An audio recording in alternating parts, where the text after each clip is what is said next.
Good morning. Sobrang nakakatamad talaga kumilos ngayon. Sobrang pangit kasi ng panahon ngayon dito sa Taiwan. Sobrang lamig kasi tapos sinabayan pa na napakalakas na hangin. 2 araw na naman nga akong pahinga tapos yung pangalawang day off ko sana is mag-road trip ulit ako kaso napakalakas nga ng hangin. Hindi ko kaya mag-bike, baka madala lang ako. Sa 2 araw na pahinga ko wala talaga ako nagawa kundi puro tulog. Kahit ayaw ko maglaba talagang kailangan kasi may pasok na ako mamaya. Yung uniform ko hindi ko pa nalalabhan. Naririnig ko pa nga lang yung hangin dun sa labas. Talagang ayoko na talaga lumabas ng kwarto. Gusto ko na lang talaga magbalangot ng kumot.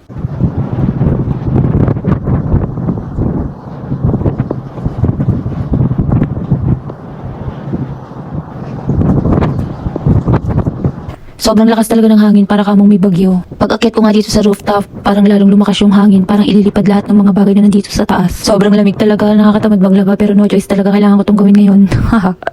Automatic naman yung mga washing dito. Pagkasalang mo, iseset mo lang siya. Ito kung gaano karami yung tubig, tapos kung ilang minuto mo siya gusto isalang, tapos start. Automatic maglalagay na yan ng tubig. Tapos isasara mo lang ulit siya at pwede mo na siyang iwanan. Kaso itong uniform ko talaga kailangan kong brushin. Oh my god, sobrang lamig talaga ng tubig. Parang galing sa freezer, parang nag-yelo talaga yung tubig sa lamig. Nakakatakot talaga yung hangin sa labas, napakalakas talaga. Dapat kagabi pa talaga ako maglalaba kaso naalala ko yung ilaw dito sa taas. Automatic kasi ito, tas ganito kalakas yung hangin. Bigla-bigla siya talaga namamatay. Every 5 minutes yata namamatay siya. Sabi ko sobrang lakas ng hangin tas biglang mamamatay yung ilaw. Nakakatakot, di ba? Tingnan mo yan, ayan. Pag wala na siya na-detect na tao, talagang namamatay na siya tapos kailangan mo siyang wigwigin. Sanay naman ako dito, minsan nga alas 12 ng gabi naglalaba ako mag-isa dito tas ganyan papatay-patay talaga yung ilaw. Inataka lang talaga ako ng kaduwagan ngayon kasi kahapon may magnanakaw dito sa baba. Sa mga tiga-tunan dyan, mag-iingat na nga pala kayo kasi meron na nga pala ditong umaatake na magnanakaw. Nanakaw yung battery ng e-bike namin tapos yung sa katabi naming kwarto is yung giant bike niya. Halos lahat talaga yung kabibili lang talaga namin. Yung battery ng e-bike namin is kapapalit lang. Tapos yung bike naman niya is wala pa daw 1 month nung binili nila. Akala ko talaga safe dito sa may lugar namin. Yung pala atake, hindi kami ng mga masasamang loob talaga na yun. Hay. Balik nga pala tayo dito sa nilalabhan ko. Kailangan bantayan mo nga pala yung oras ng paglalaba mo kasi kailangan mong maglagay ng downy. Kasi automatic na talaga to dire-diretso. Diretso dryer na siya. Tapos isasampay ko na lang yan. Mabuti na lang talaga battery lang yung kinuha nung magnanakaw kasi kadalasan doon sa ibang part ng Taiwan, ang mga nababalita is yung buong e-bike yung kinukuha. Marami namang CCTV dito kaya sana mahuli yung kumuha. Nakaptured naman yung mukha nung nagnakaw. Akala nga namin yenan pero mukhang Taiwanese naman tong kumuha. Medyo matanda na nga eh. Nai-report na rin naman namin sa police yung incident. Sana mahuli talaga tong taong to. 3:30 nung madaling araw siya nagnakaw tapos nalaman namin 7 AM na ng umaga. Napabili din tuloy ng battery nang wala sa budget. Dahil may pasok na nga mamaya, mag-i-stock na ulit kami ng mga lulutuin namin sa susunod na mga araw. Sobrang lamig na nga ngayon kaya kailangan may stock na sa rep para pagdating galing trabaho magluluto na lang. Kaya tara, palengke tour muna tayo.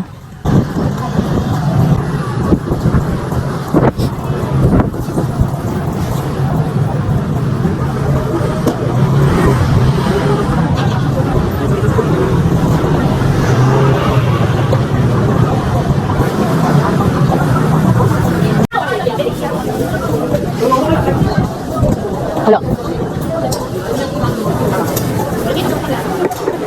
Dito ka tayo na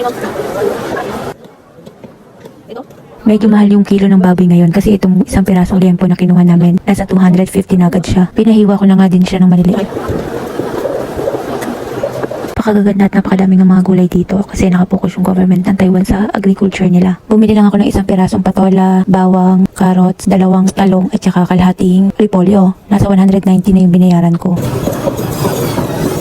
Bilang ko lang. Pang-pansip. Saka sopas, no?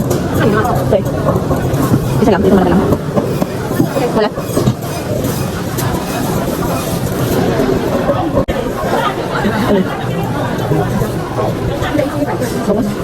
Bumili din ako ng isang pirasong bangus, 130. Tapos itong hipon, 20 pieces. Nasa 110 NT. Ang pera nga pala dito is New Taiwan dollar. Pag i-convert mo siya sa peso, ita-times mo lang siya sa 1.75. Malaki naman yung sahod dito sa Taiwan, kaya balanced lang yung cost of living. Pero kung i-convert mo siya sa peso, syempre doble yung magiging halaga niya. Kaya talaga mapapamahal ka.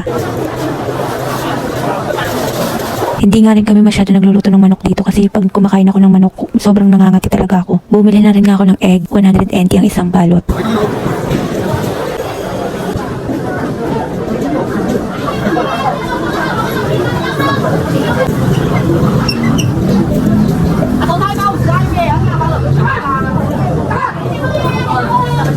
Dito nga pala ako palagi bumibili ng white onion, 4 pieces is 50 NT lang.